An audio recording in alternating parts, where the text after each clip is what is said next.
début, il y avait les ténèbres. Et soudain, bang! Survient la naissance d'une expansion infinie de temps, d'espace et de matière. Chaque jour, de nouvelles découvertes dévoilent les mystères, les secrets époustouflants et implacables de l'endroit que nous appelons l'univers. À voir l'incroyable complexité de la Terre, les gens se demandent sans cesse comment tout cela est possible. Qu'est-ce qui donne réalité aux équations de la physique? La religion a longtemps offert avec Dieu une explication spirituelle de la création de l'univers. Mais la science apporte-t-elle une infime preuve de l'existence de Dieu? Ou la physique nous dit-elle qu'aucun créateur n'est nécessaire? Stephen Hawking et moi disons dans un ouvrage écrit ensemble que l'univers a pu surgir du néant. Embarquons pour une quête scientifique de Dieu dans l'univers.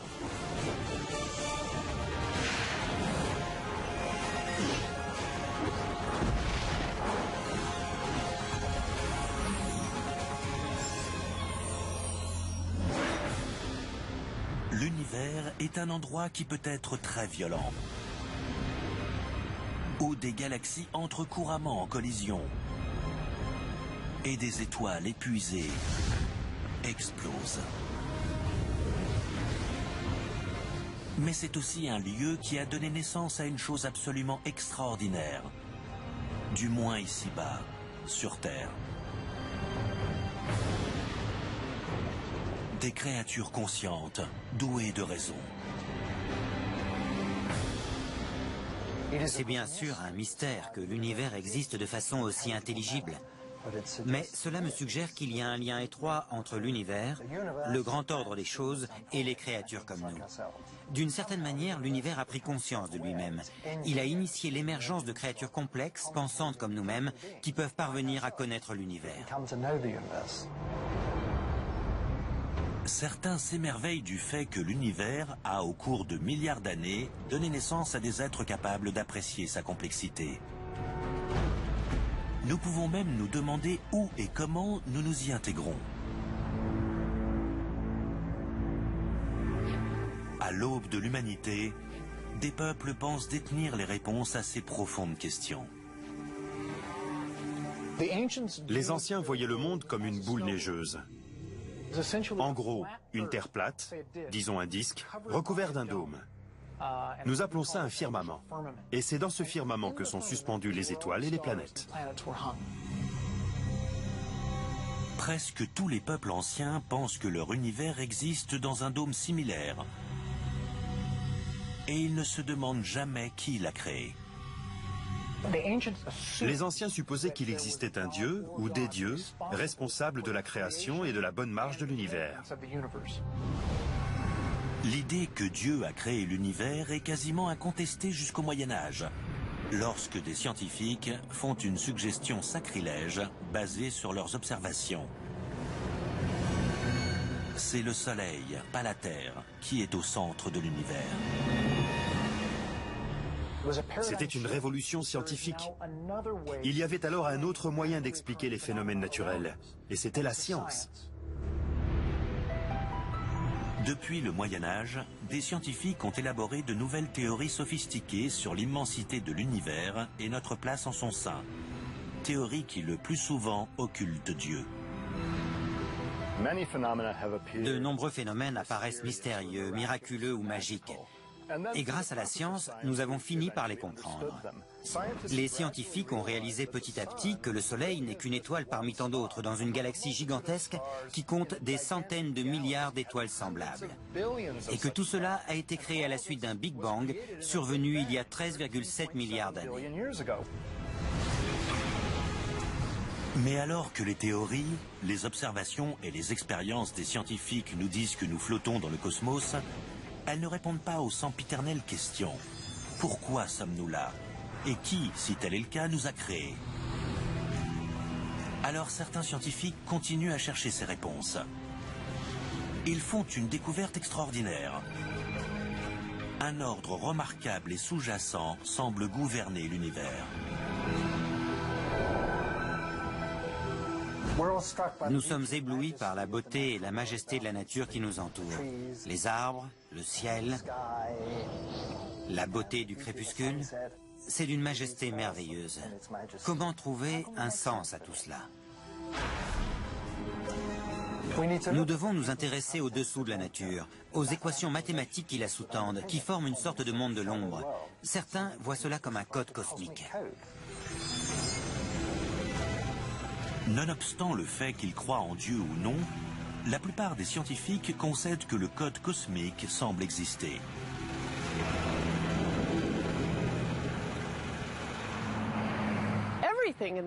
Tout dans l'univers est déterminé par les forces fondamentales de la nature.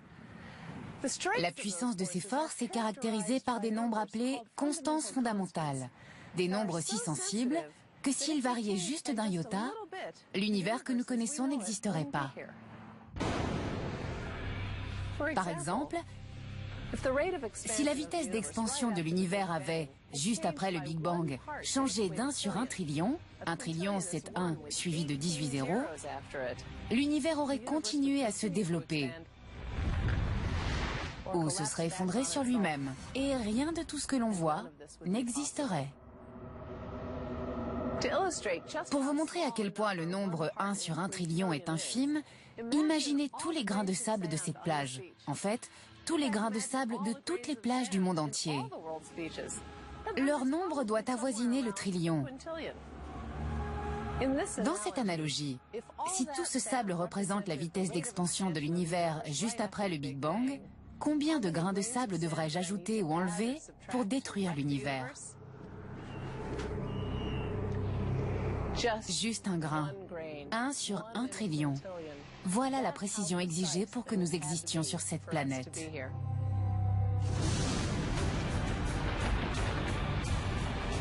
Mais même si le Big Bang est parfaitement calibré, la vie intelligente ne serait jamais apparue si la matière s'était dispersée uniformément dans l'espace. S'il avait été parfaitement uniforme, alors il n'y aurait eu aucun amas de matière qui allait graviter puis former les étoiles et les galaxies. Nous avons donc besoin de petites irrégularités dans la distribution de matière dans l'univers. Ces irrégularités auraient été plus petites, les étoiles et les galaxies ne se seraient pas formées. Plus grandes, tout se serait effondré pour former des trous noirs. Mais même avec une bonne distribution de matière dans l'univers, la vie ne serait toujours pas apparue sans une série de processus complexes à l'intérieur des étoiles qui convertit hélium et hydrogène en éléments plus lourds, tels le carbone, l'élément de base de toute créature vivante. Certaines étoiles explosent, fournissant le matériau brut avec lequel former de nouvelles étoiles, planètes, et au final la vie. Si les lois de la physique étaient légèrement différentes, ou même si les constantes de la physique étaient légèrement différentes de leur valeur réelle, ce processus de fusion nucléaire et d'explosion d'étoiles ne serait pas possible. Et nous ne serions pas là pour en parler. Je ne connais pas un seul scientifique qui désavouerait l'affirmation disant que le monde est extrêmement ingénieux. Pas juste mathématique, merveilleux, élégant, mais la manifestation de quelque chose de véritablement extraordinaire. Comment cette extraordinaire précision d'ajustement fin de l'univers ne serait-elle pas la preuve tangible d'un créateur divin ?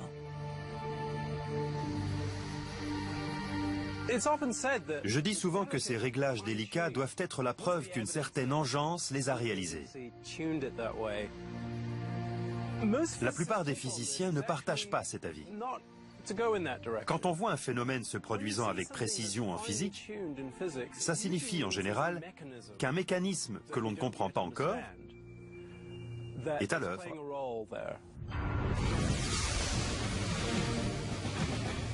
Alors que l'univers semble être l'œuvre d'un créateur divin, la plupart des scientifiques disent que cette apparente mécanique de précision ne prouve rien de la sorte.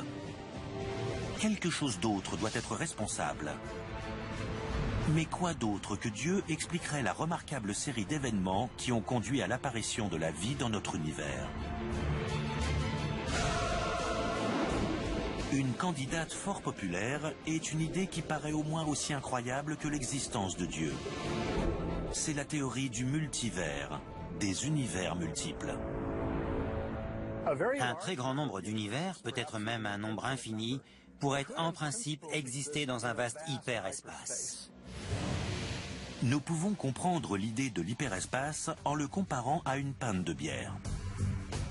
La pinte de bière serait l'hyperespace, et les bulles seraient les univers individuels. Les bulles d'une pinte de bière sont quasiment toutes semblables, mais supposons qu'elles détiennent un éventail de propriétés diverses. Certaines auraient du carbone, de l'oxygène, des étoiles et de la gravité, et d'autres non. Nous serions dans l'une de celles qui aboutit à un univers riche et complexe, culminant avec l'apparition de la vie que l'on connaît. S'il existe un nombre infini d'autres univers, alors l'ajustement fin de l'univers qui semble prévaloir dans le nôtre n'est pas l'œuvre de Dieu, mais plutôt de la loi des statistiques. La majorité de ces univers ne se développerait pas naturellement de façon à abriter la vie. Mais quelques-uns, oui. L'explication de la particularité de notre univers, c'est que nous sommes les gagnants d'une gigantesque loterie cosmique. Il est logique de penser que nous ne pourrions ni vivre ni discuter de ça dans un univers hostile à la vie. Seuls les univers propices à la vie seraient peuplés d'êtres pensants.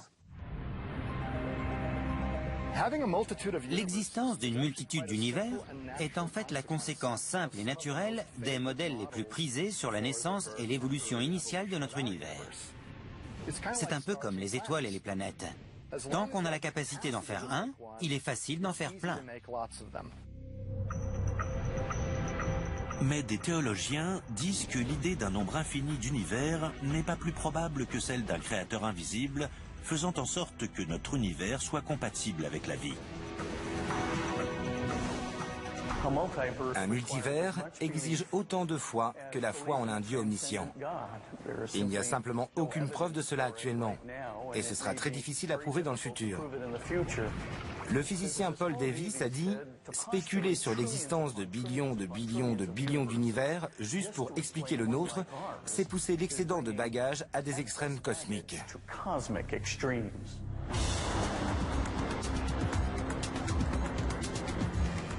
Ce débat sur l'existence d'un Dieu dans l'univers risque bientôt d'entrer dans une phase explosive. D'étonnantes théories nouvelles suggèrent que quelque chose pourrait exister dans une dimension inexplorée, située juste à quelques millimètres de chaque personne vivant sur Terre.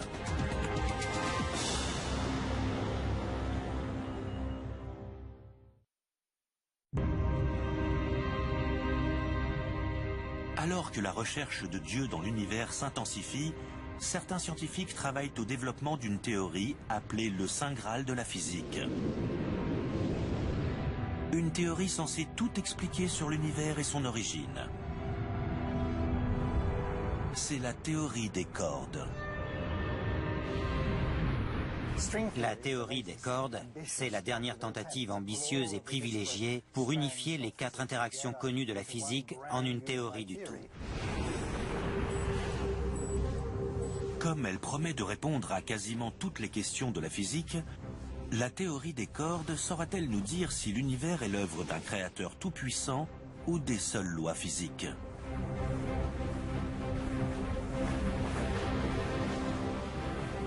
Nous franchissons un palier. Chaque fois que nous découvrons de nouveaux liens entre les choses, nous franchissons un palier. Ça nous rapproche du résultat final. Et quand nous aurons la description complète de l'univers, nous ne pourrons guère faire beaucoup mieux.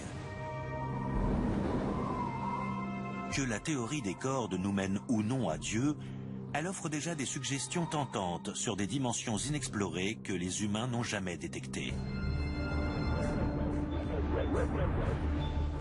L'idée de base de la théorie des cordes, c'est qu'il existe de petits amas fondamentaux d'énergie. On pourrait les appeler des cordelettes qui vibrent différemment. Et les fréquences de vibration différentes correspondent à toutes les particules élémentaires de notre univers. Selon cette théorie, ces cordelettes de taille infinitésimale sont les briques fondamentales constituant l'énergie et la matière. Mais les mathématiques conduisant à cette théorie évoque une conclusion surprenante. Les cordes ne doivent pas seulement vibrer dans les 3 dimensions connues, mais dans un plus grand nombre, ce qui soulève une question. Où sont ces autres dimensions? Certains physiciens pensent que ces dimensions sont tellement petites que nous ne pourrons jamais les détecter. Mais d'autres disent que certaines de ces dimensions pourraient se trouver hors de notre univers, dans un prétendu super-univers. Il est possible que notre univers, avec ses 4 dimensions facilement observables, soit une sorte de membrane flottant dans un super-univers formé de dimensions supplémentaires. En théorie, les super-univers aux dimensions supplémentaires pourraient exister juste à quelques millimètres de nous, car ils se trouvent dans une dimension différente. Mais comment des choses pourraient-elles exister aussi près de nous à notre insu ? Et qu'est-ce que cela implique pour l'existence ou la non-existence de Dieu? L'astronome Laura Danley nous démontre ce concept à partir de son monde en 3 dimensions. Hauteur, largeur et profondeur, en essayant de communiquer avec le physicien Alex Flippenko, qui est sur un écran de télévision ayant seulement 2 dimensions, la hauteur et la largeur. Alex? Alex? Alex ne peut pas voir Laura, car il est enfermé dans 2 dimensions. Il lui manque la profondeur qui le relierait au monde de Laura. Il ne peut pas voir devant lui, et il ne peut pas voir derrière lui, car dans son univers à 2 dimensions, il n'y a pas de devant ou de derrière.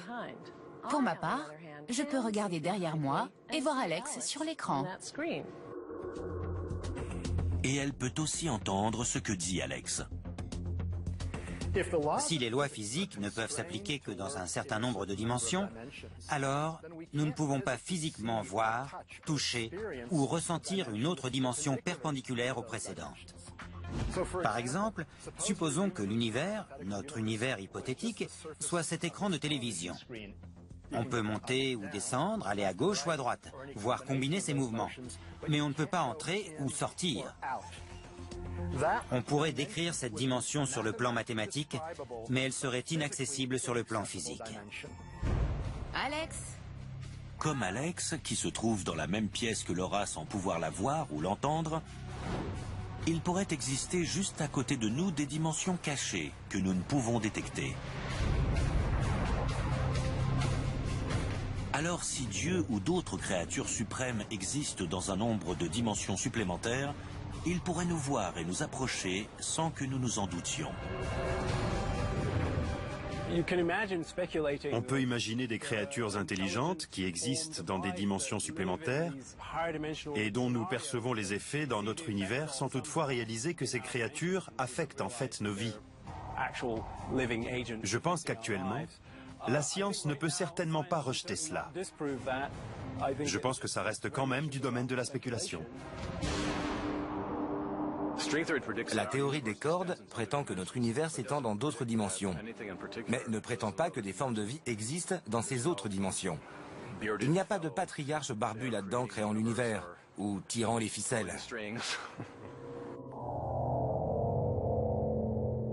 Des théologiens affirment que nous ne trouverons jamais Dieu dans une réalité à 11 dimensions énoncée par la théorie des cordes, car Dieu transcende le super-univers. Caché dans les 11 dimensions de la théorie des cordes, c'est une remarquable somme d'ajustements fins. Mais caché dans les 11 dimensions de la théorie des cordes, ce n'est pas une réalité créatrice continue, inconditionnelle, totalement intelligible et sans restriction.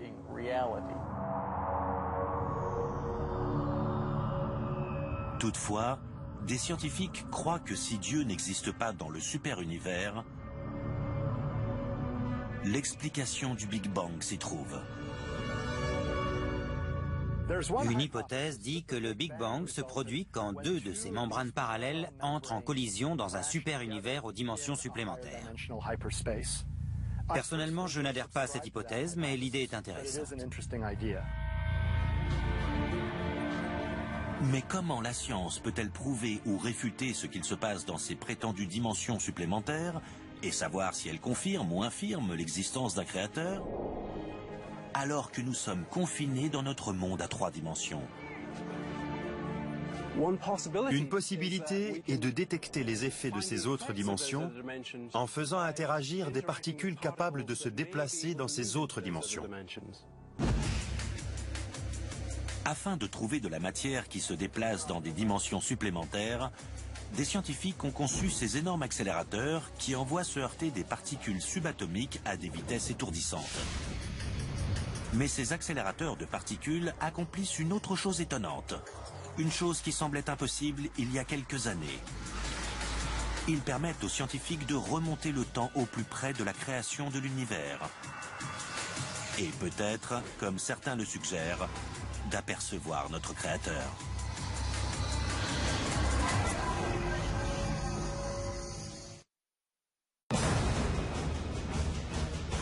Afin de déterminer si l'univers a été créé par Dieu ou les seules lois de la physique, des scientifiques utilisent des accélérateurs de particules valant des milliards de dollars qui les font voyager dans le passé quasiment jusqu'au moment du Big Bang.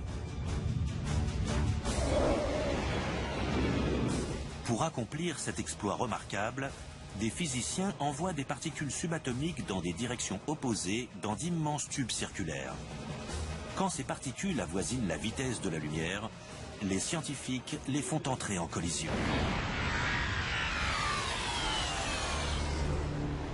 Mais comment ces violentes explosions peuvent-elles permettre aux scientifiques de remonter aussi loin dans le temps pour élucider la question de Dieu?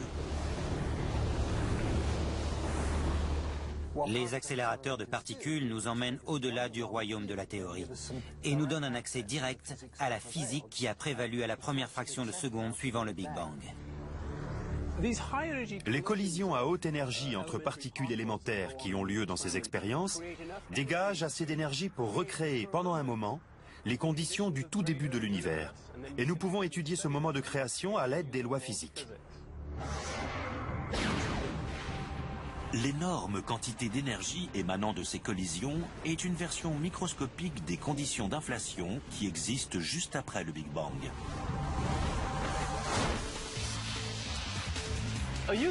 Une bonne analogie avec ce qu'il se passe dans un accélérateur de particules, ce sont des voitures radiocommandées roulant sur un circuit.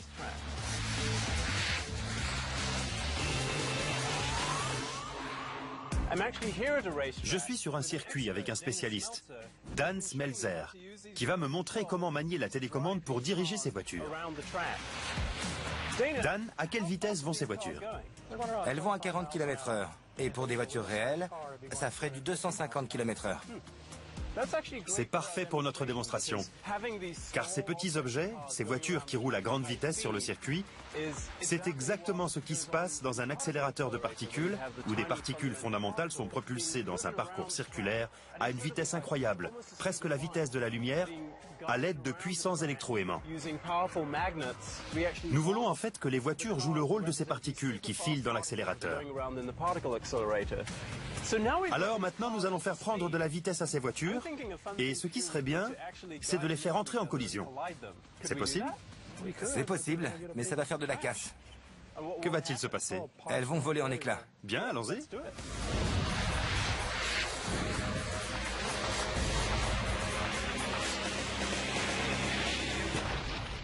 Waouh, super.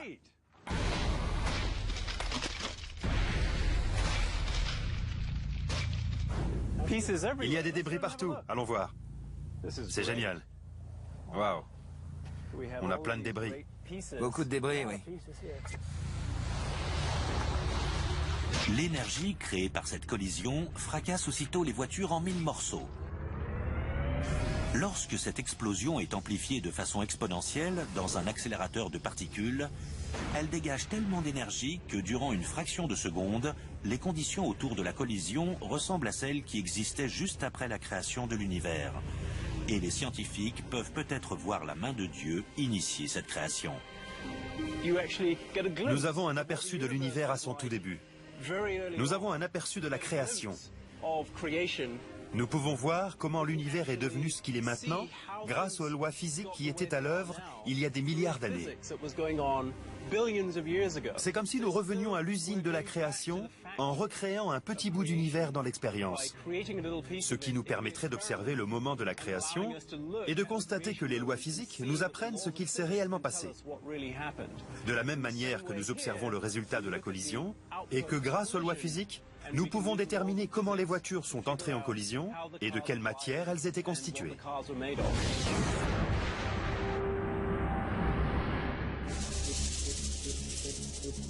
Les accélérateurs de particules n'ont pas encore répondu à la question sur Dieu, car les dernières technologies ne dégagent pas assez d'énergie pour remonter jusqu'au moment exact du Big Bang. Jusqu'à maintenant, les scientifiques s'en approchent à une fraction de seconde près, sans trouver quoi que ce soit que la physique ne peut expliquer. Bien sûr, les chercheurs veulent remonter au tout premier instant. C'est là qu'ils pourraient imaginer que l'on voit, pour ainsi dire, la main de Dieu ou la marque du Créateur. Nous n'y sommes pas encore. Dans toutes les expériences et les observations que nous avons faites, nous n'avons jamais trouvé la moindre exception aux lois physiques. Donc, nous croyons pouvoir affirmer que les miracles n'existent pas, que tout peut être expliqué par les lois de la nature. Ce n'est pas parce que jusqu'à présent, la physique peut expliquer tout ce qui a été découvert que ça signifie que dans le futur, il n'y aura pas littéralement des milliers de nouvelles découvertes que la physique ne saura pas expliquer.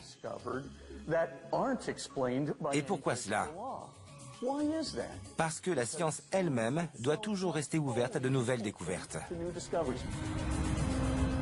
Cependant, si les scientifiques parviennent finalement à tout expliquer avec les lois de la nature, serons-nous un jour capables de comprendre en termes scientifiques des concepts comme l'âme, la conscience, le paradis et l'enfer? C'est sans doute trop demander à la science de dire qu'un jour elle apportera des solutions aux énigmes que représentent le paradis ou l'enfer ou d'autres grands mystères de notre mythologie. Ce sera probablement bien plus subtil que cela.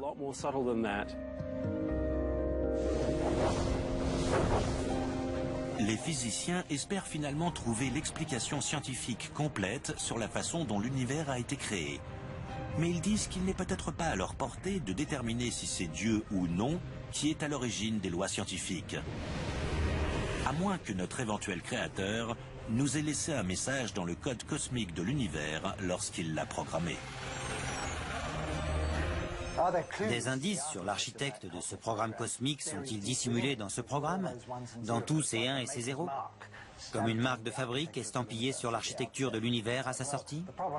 Aussi tentant que ce soit, on pourrait étudier éternellement ces 1 et ces 0 sans jamais trouver cette marque de fabrique. C'est une cause perdue, un exercice vain.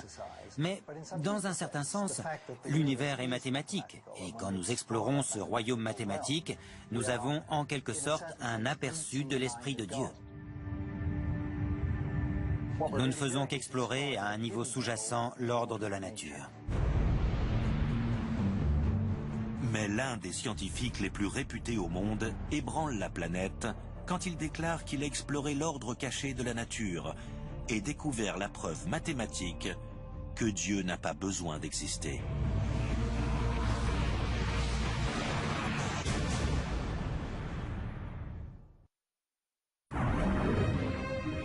Alors que le débat sur l'existence de Dieu dans l'univers fait rage, le célèbre physicien Stephen Hawking affirme dans son livre « Y a-t-il un grand architecte dans l'univers ?»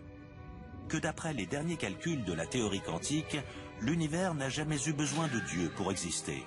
Hawking et son co-auteur, Leonard Mlodinow, prétendent que les lois physiques justifient la formation spontanée de l'univers. Stephen Hawking et moi disons dans notre livre que l'univers, la galaxie, le système solaire, la Terre, ce rocher, que tout aurait pu surgir du néant. Il aurait pu y avoir création spontanée à partir d'un vide quantique. Donc, nous n'avons pas vraiment besoin de Dieu pour justifier l'univers. Il découle des lois physiques. L'univers aurait pu se former spontanément à partir de rien, car selon la physique quantique, des particules surgies du néant peuvent exister un bref moment avant d'y retourner. Nous avons observé cela en laboratoire et nous l'avons étudié. Peut-être que c'est dû à de petites fluctuations quantiques, mais dans certains cas, les conditions deviennent compatibles avec une expansion. Cela peut donc conduire à la création d'un univers géant à partir du néant. Mais Filipenko et d'autres physiciens disent que nous ne savons pas comment et quand sont apparues les lois physiques. Cela est significatif, car des critiques déclarent que la création spontanée exige que la nature existe avant le Big Bang. Le néant qu'évoque Hawking est un vide quantique, répondant à des lois physiques. C'est comme dire, j'ai un compte en banque, mais hélas, il y a 0 sur mon compte. Cela signifie-t-il que je n'ai pas un vrai compte dans une vraie banque? Bien sûr que non. C'est justement parce que j'ai 0 sur mon compte que mon compte existe réellement dans une banque réelle. Lorsque des théologiens parlent de ce qui existait avant la création de l'univers, ils imaginent un véritable vide. Si l'univers vient vraiment du néant, cela signifie que quelque chose étant au-delà de l'univers, quelque chose dépassant l'univers, l'a créé, l'a fait surgir du néant alors qu'il n'y avait rien. Et cette entité transcendantale pourrait bien être Dieu. Stephen Hawking répond par une théorie élégante et étonnante que l'on peut démontrer à l'intérieur d'un monument de Californie du Sud. Je suis sous le planétarium de l'Observatoire Griffith à Los Angeles. Le planétarium illustre bien une idée sur l'origine de l'univers, appelée le modèle sans bord. Notre meilleure théorie sur l'origine de l'univers dit que l'univers provient d'un point singulier. Toute la matière, l'espace, le temps, l'énergie et même les lois physiques semblent avoir surgi de ce point singulier. Toutefois, lorsque des scientifiques ont recours aux lois physiques pour comprendre ce qui a provoqué le Big Bang, ils rencontrent ce qui s'appelle une singularité, un point où les lois physiques semblent ne pas s'appliquer et où, en théorie, on a besoin d'un Dieu omniscient pour initier la création de l'univers. C'est un réel problème pour les scientifiques. Mais Stephen Hawking et d'autres partisans du modèle sans bord ont trouvé un moyen de le contourner en disant que l'univers n'est pas né d'une singularité. Ils disent que l'origine de l'univers n'est pas un point, mais plutôt un dôme. Juste après le Big Bang, l'espace et le temps se sont courbés ensemble. Aussi difficile que ce soit à imaginer, Hawking dit que le temps est au départ juste une autre dimension de l'espace. Avec le modèle sans bord, il n'y a jamais un moment où les lois physiques ne s'appliquent pas. L'espace et le temps n'ont pas de frontières, pas de bords, pas de début, pas de singularité. Alors, essayer de remonter le temps jusqu'au commencement de l'univers, c'est comme essayer d'aller au nord du pôle Nord, ou dans notre analogie, plus haut que le sommet de notre planétarium. On ne peut pas y parvenir, car un tel endroit n'existe pas. Si on retrace l'histoire cosmique jusqu'à ce que l'on considère le tout premier instant, tout se confond dans une sorte de confusion quantique. Il n'y a jamais une singularité qui déclenche tout. C'est une idée assez nette d'un univers en quelque sorte autodidacte. Il n'y a pas d'avant. Le temps ne dure pas depuis une éternité. Le temps a commencé avec l'univers. L'espace a commencé avec l'univers, mais de telle manière qu'il n'y a pas d'instant initial. Si le modèle sans bord et la création spontanée sont vrais, dit Hawking, l'univers n'a pas de véritable commencement et n'aurait eu besoin de rien d'autre que les lois physiques pour exister. Alors pourquoi aurions-nous besoin d'un créateur suprême? Il n'y a pas un moment où quelqu'un se dit « Allez, faisons un univers ». Cet instant T n'existe plus. Que l'univers peut surgir spontanément du néant implique que l'on n'a pas besoin d'un Dieu pour le créer. Alors, Ces deux idées prises ensemble démontrent que les arguments courants expliquant le recours à Dieu ne tiennent pas vraiment. Les détracteurs de Hawking et Mlodinow disent que le modèle sans bord est une théorie élégante, qui est peut-être correcte, mais qu'elle est hors sujet. On ne dit pas vraiment que l'univers est infini dans le passé. Tout ce qu'on dit, c'est que le point de départ est une sorte de condition confuse, ce qui, franchement, signifie que l'on a toujours besoin d'un début.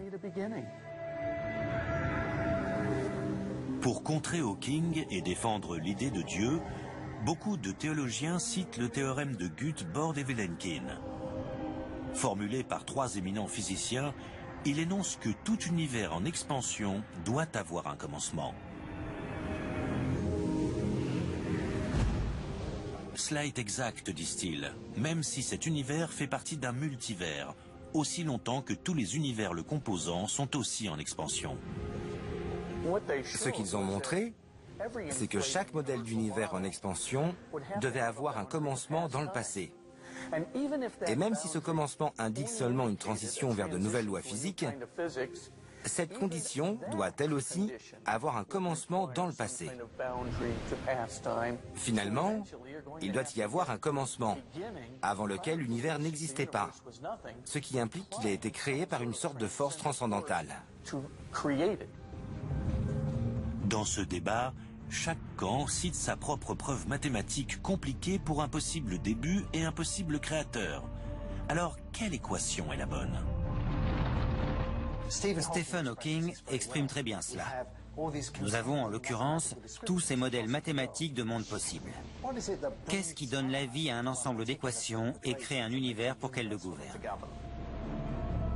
C'est une bonne question. Qu'est-ce qui donne littéralement réalité à ces équations pour leur permettre d'accomplir quelque chose, de brûler, d'exploser, de devenir un univers? C'est une très bonne question, et elle suppose un créateur tout-puissant.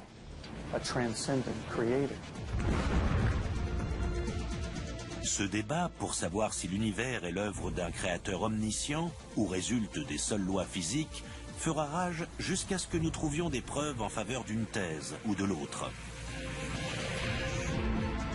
Mais certains physiciens évoquent une troisième possibilité déconcertante. Aussi époustouflant que cela paraisse, ils disent que l'univers a peut-être été créé par une espèce extraterrestre, tellement évoluée qu'elle a fini par se confondre avec la nature elle-même.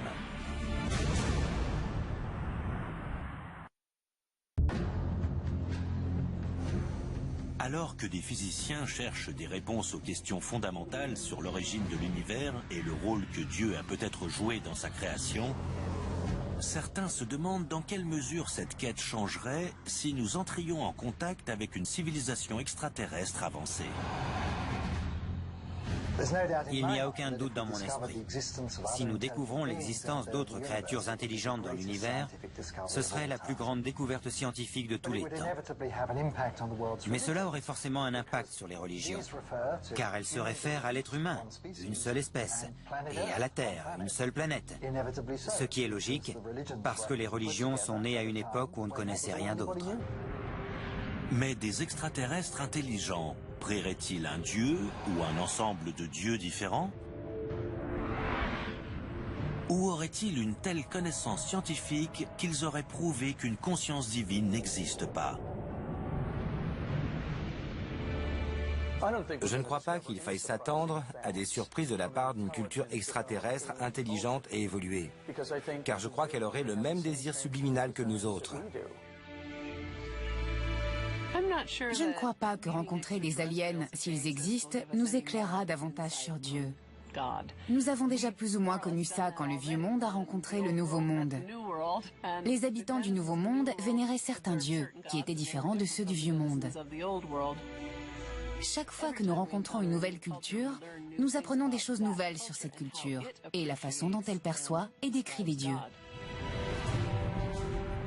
Mais peut-être qu'une question plus pressante est de savoir si une civilisation extraterrestre serait le Dieu que l'on cherche. L'entité qui a créé l'univers. Nous pouvons imaginer un futur très lointain où la science sera avancée au point de ne plus se limiter à manipuler de la matière sur un plan local, mais sera capable de créer des univers. Nous pourrons les concevoir et les créer à notre convenance. Et si cette manipulation va jusqu'à choisir les lois physiques elles-mêmes, alors nous pourrons créer des univers qui n'ont jamais existé. Nous pourrons concevoir nos propres univers. Tout cela est fou et très spéculatif, mais pas tellement éloigné de ce que prétend la théorie des cordes.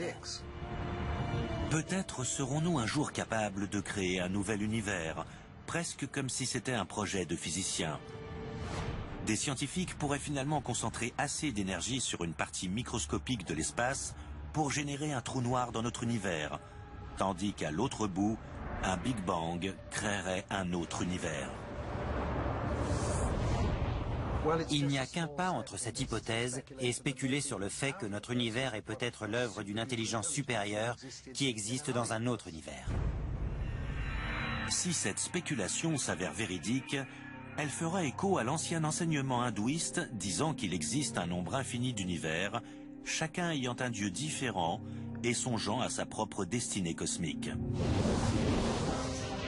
Mais ce dieu serait-il l'être suprême que la plupart des gens voient comme notre créateur? Ou un simple mortel très évolué?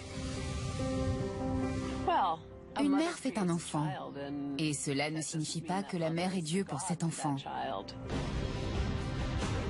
Nous sommes tous des créatures de la Terre. Et cela ne signifie pas que la Terre est Dieu.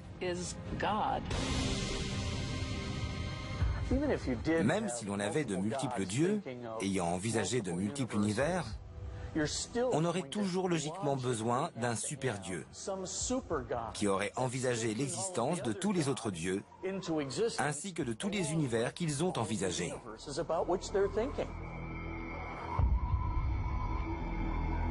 Bien sûr, le fameux enseignement hindouiste dit que tout peut être inversé, que les gens ne sont peut-être pas le rêve des dieux, mais que les dieux sont peut-être le rêve des gens. C'est la question fondamentale à laquelle certains essaient de répondre. Rêvons-nous d'un ordre divin de l'univers, ou l'ordre divin exerce-t-il un attrait sur nous ? Au final, s'il n'y a aucun moyen scientifique de tester une hypothèse à travers des expériences et des observations, celle-ci n'est donc pas une hypothèse scientifique. Alors, comme les questions de l'origine ultime et du créateur ultime sont fondamentalement des questions qui ne sont pas vérifiables, elles ne font pas partie de la science. La science ne peut pas rejeter quelque chose qui dépasse notre univers. Pour la raison qu'elle tire ses données de l'univers lui-même. Ça équivaut à dire, le personnage de dessin animé va se servir des données du scénario pour désapprouver son créateur. On ne peut pas faire ça. Le rôle de Dieu a été réduit par les progrès de la science. Néanmoins, il ne s'agit pas d'une compétition entre les deux. Je ne pense pas qu'il arrivera un temps où nous comprendrons tout. Je crois qu'il y aura toujours une part d'inconnu, une frontière. Donc il y aura toujours des questions auxquelles nous ne pourrons pas répondre au moment où elles se posent. Mais il reste toujours l'espoir de pouvoir mieux expliquer les choses. La physique et les mathématiques ne peuvent jamais expliquer d'où viennent les lois et la logique. C'est notre point de départ. Et si des gens veulent dire « ça vient de Dieu », nous n'allons pas ergoter. Par certains côtés, les lois physiques sont aussi éternelles que Dieu l'est pour les théologiens. Nous pourrions imaginer que quelque chose est à la base des lois de la nature, les fait respecter et les explique. Pourquoi sont-elles mathématiques? Pourquoi ont-elles ces propriétés? Pourquoi sont-elles intelligibles? Je ne suis pas sûr que Dieu soit la bonne réponse à ces questions. Mais je crois que considérer l'univers et les lois qui le régissent comme des merveilles allant de soi, ce n'est pas vraiment satisfaisant non plus. Je pense que nous devons dépasser cela. Et je pense que nous pouvons dépasser cela.